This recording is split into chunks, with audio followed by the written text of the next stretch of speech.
Magepem Guktejkech. Mi nombre es Adelfo Regino Montes. Soy el director general del Instituto Nacional de los Pueblos Indígenas.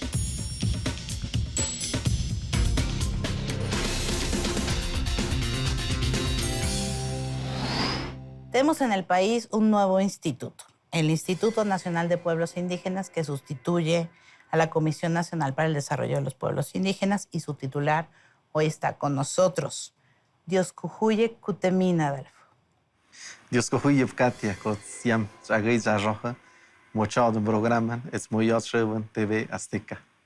Pero tradúcenos qué quisiste decir, porque yo nada más sé hacer el saludo y lo practiqué mucho. Te salió muy bien, y en este caso te he agradecido, Katia, por recibirme aquí en tu programa, y desde luego también mi agradecimiento a TV Azteca por abrirnos las puertas. Empecemos por la controversia y hablamos del instituto. Se ha creado una enorme controversia por este par de documentos que el presidente mandó, por un lado al rey Felipe de España, por otro lado al Papa, pidiéndoles que se hiciera rumbo al 2021, que se van a conmemorar muchas cosas importantes.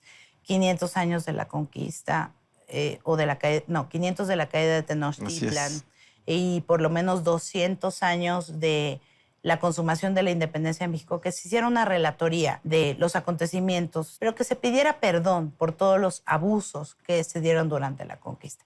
Cuéntame cómo ves la cosa y cómo lo ven desde el instituto. ¿Cómo lo ves tú? Bueno, yo veo que es un debate y es una reflexión necesaria, y creo en ese contexto el ánimo, la propuesta del señor presidente es que podamos encaminarnos hacia un proceso de reconciliación en este país. Sí hay que haber reconciliaciones, que no estamos reconciliados. Perdón por la obviedad, pero te lo pregunto. ¿Hay una separación todavía? ¿Hay agravios? Yo creo que si bien se dio un proceso jurídico formal en su momento, yo sí creo necesario, Katia, que tenemos que curar las heridas del pasado, que a mi juicio muchas de estas heridas siguen abiertas y siguen abiertas. ¿En qué lo notas, Adelfo? Lo noto en la discriminación, la discriminación no solo en el ámbito institucional, sino en el ámbito social. Exacto, la cotidiana.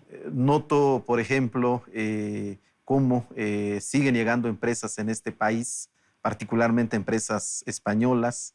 Te voy a poner el caso del Istmo de Tehuantepec, donde han llegado a establecer empresas eólicas sin que se haya consultado a la gente, sin que se estén generando beneficios para nuestra región. Y bueno, pues todo eso hace que de manera concreta, cotidiana, estas heridas se mantengan abiertas. Por eso es tan importante esto que ha planteado el señor presidente de la República, de que haya un perdón por parte primero de España, lo que ha sido la corona española, porque además sigue vigente este tipo de organización en España, por un lado, y por el otro lado, el Vaticano, que representa en este caso a la Iglesia Católica. Y el perdón, repito, no de una manera jurídica, formal, sino el perdón como un elemento indispensable, yo diría ético-moral, para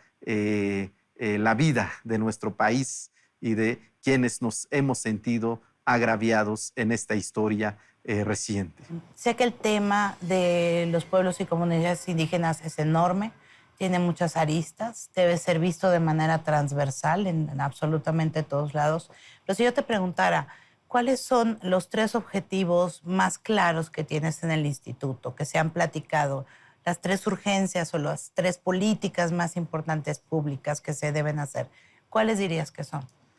Primero, hace falta que en este país nuestros pueblos indígenas sean reconocidos plenamente, que sean reconocidos como sujetos de derecho público, que sean reconocidos como sujetos de su propia historia, que sean reconocidos como sujetos de su propio devenir y de su propio desarrollo. Para eso se necesita una ley. Para eso necesitamos una reforma a la Constitución de nuestro país, al artículo 2, al artículo 115, entre otros, y desde luego, una vez que se hayan hecho las reformas constitucionales, las reformas legales, leyes secundarias e institucionales que correspondan. Ese es el primer desafío que tenemos. El segundo tiene que ver cómo afrontamos bajo una nueva concepción y bajo una nueva estrategia la lacerante pobreza y marginación que vive nuestra gente y en el que a veces la única alternativa, Katia, es la inmigración.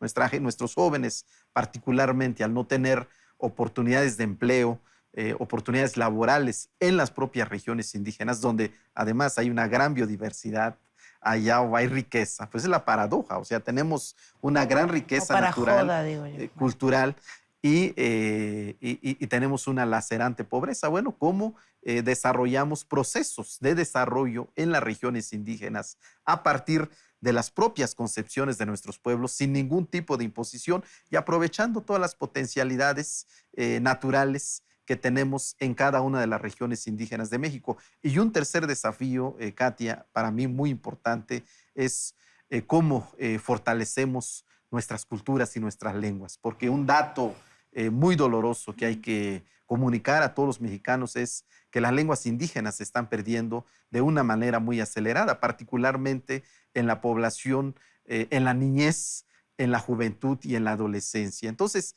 tenemos este gran desafío de cómo hacemos un gran trabajo, una gran cruzada para recuperar y fortalecer nuestras lenguas y nuestras culturas indígenas. Creo que son, como lo preguntas, los tres grandes desafíos ante los cuales se enfrenta ahora el Instituto Nacional de los Pueblos Indígenas y desde luego el gobierno de México que encabeza el licenciado Andrés Manuel López Obrador. Nuestro presidente inició su carrera política en la Chontalpa, una región indígena, que lo marcó, se nota profundamente, y yo creo que sí está muy cerca de todas sus promesas de campaña y muy cerca anímicamente a los pueblos y comunidades indígenas. Y se vio el 1 de diciembre que uno de los primeros actos fue esta ceremonia ritual donde se le entregó el bastón de mano.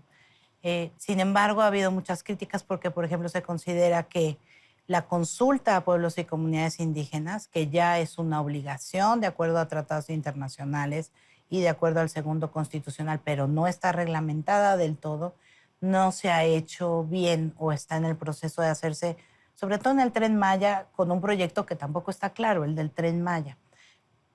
¿Cómo hacer bien la consulta a pueblos y comunidades?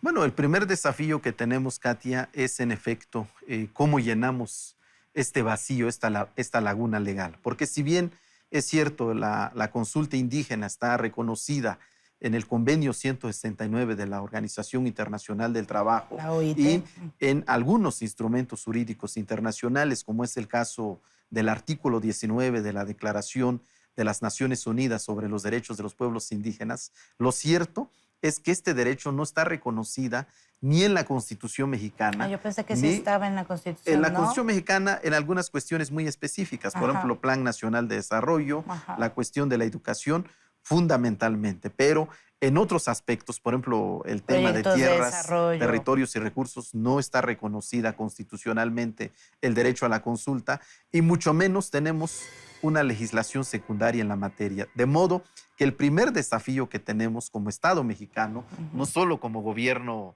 de la República, sino como Estado mexicano, es este vacío normativo. De ahí la importancia de la reforma constitucional que te he planteado en un principio, por un lado, y por el otro lado, el desarrollo de la legislación específica en la materia. Y desde luego que en ese contexto también nosotros como gobierno de la República pues tenemos que estar elaborando protocolos específicos para poder realizar las consultas respectivas. En este gobierno... ¿Ya están en marcha esas consultas? Hemos hecho ya varias consultas. El primero de ellos es con relación al Plan Nacional de Desarrollo. Hemos hecho 25 foros de consulta indígena en todo el país para escuchar las voces y las propuestas de nuestros pueblos y comunidades indígenas con relación al Plan Nacional de Desarrollo, que en el Plan Nacional de Desarrollo queden debidamente incorporados las propuestas, los planteamientos, las reivindicaciones de los pueblos indígenas de nuestro país.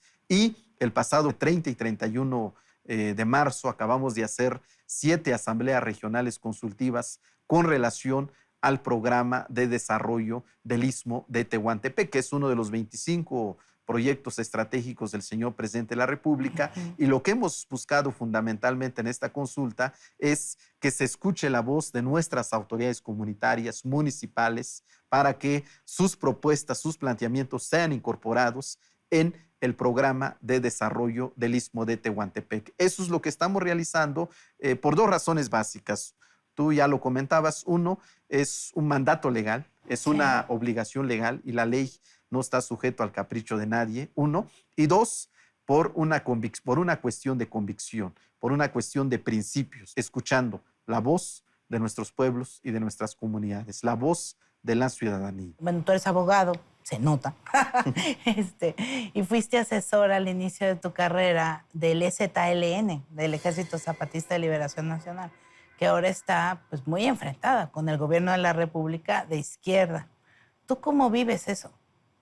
Pues es un tema complejo. Yo, en efecto, me tocó asesorar en los diálogos de San Andrés y siempre nuestra premisa fue buscar que en dichos diálogos y en los acuerdos que se suscribieron el día 16 de febrero del año de 1996, pues quedaran debidamente consagrados los derechos de los pueblos indígenas. Lamentablemente vino un episodio de incumplimientos en la reforma constitucional del año 2001, no quedaron debidamente reconocidos los derechos de los pueblos indígenas. Por eso hoy el desafío principal que tiene este gobierno del licenciado López Obrador es justamente cómo resarcimos, cómo recuperamos esta deuda que se tiene en el pasado y que los derechos de los pueblos indígenas sean debidamente reconocidos en la Constitución de nuestro país. Vivimos, desde luego, una etapa distinta. En mi caso, yo vivo un ciclo distinto en donde estoy acompañando las decisiones y el gobierno del presidente López Obrador, pero siempre convencidos de que nos animan, nos motivan los mismos principios y las mismas causas y las mismas convicciones. Y en este sentido, yo he afirmado públicamente, reitero, mi reconocimiento hacia el movimiento zapatista, hacia todo el aporte que han hecho hacia este país, y desde luego yo estoy convencido que tienen mucho que seguir aportando en la vida y en la historia futura de México y del mundo. Muchas gracias por venir, Adelfo Regén. Muchas gracias, Katia. Yo te agradezco. Dios cojuye, Katia,